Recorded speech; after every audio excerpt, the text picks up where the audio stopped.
Bonjour Nicolas Godement.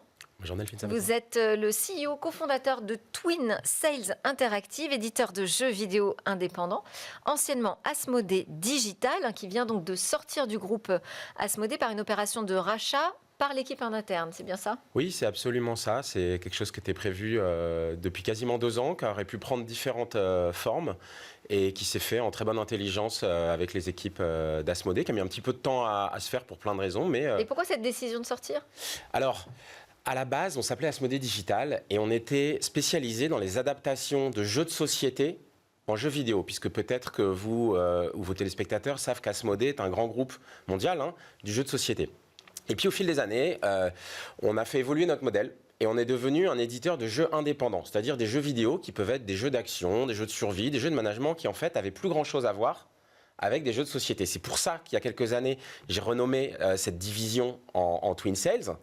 Et donc, un petit peu plus tard, je suis allé voir le management d'Asmodée. Je leur ai dit, écoutez, on a une belle boîte, on a une belle division, mais il n'y a plus vraiment de synergie avec le groupe Asmodée. Je pense qu'on pourrait beaucoup mieux se développer dans un environnement différent.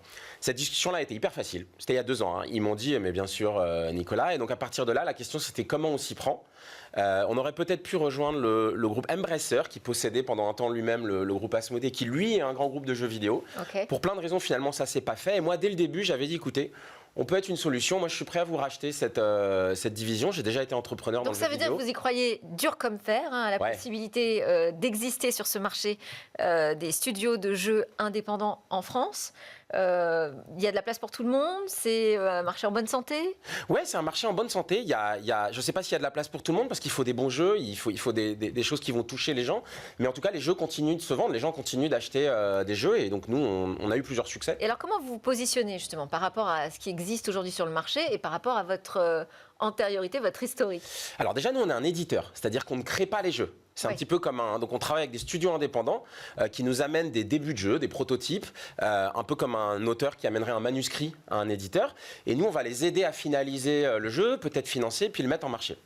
Notre positionnement, c'est qu'on aime les jeux qui sont rejouables, qui peuvent se jouer pendant très longtemps, par opposition à peut-être des histoires finies et au bout de 6-10 heures, on arrête.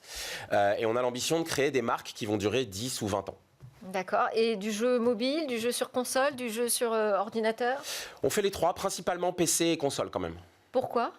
Parce que quand on fait du jeu payant, c'est-à-dire que les gens achètent pour un prix fixe, c'est un marché qui est beaucoup plus dynamique sur PC et console. À l'inverse, le marché du jeu mobile est beaucoup plus dynamique sur le jeu gratuit avec achat intégré ou publicité.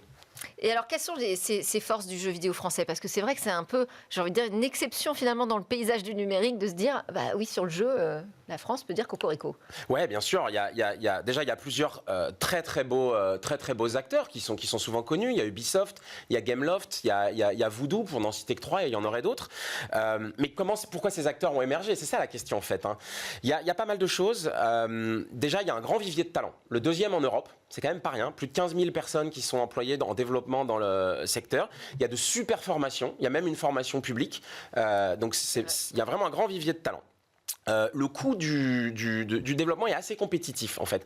Les niveaux de salaire sont très corrects pour pouvoir vivre en France, mais sont très inférieurs à ce qu'on peut trouver, je sais pas, en Californie typiquement.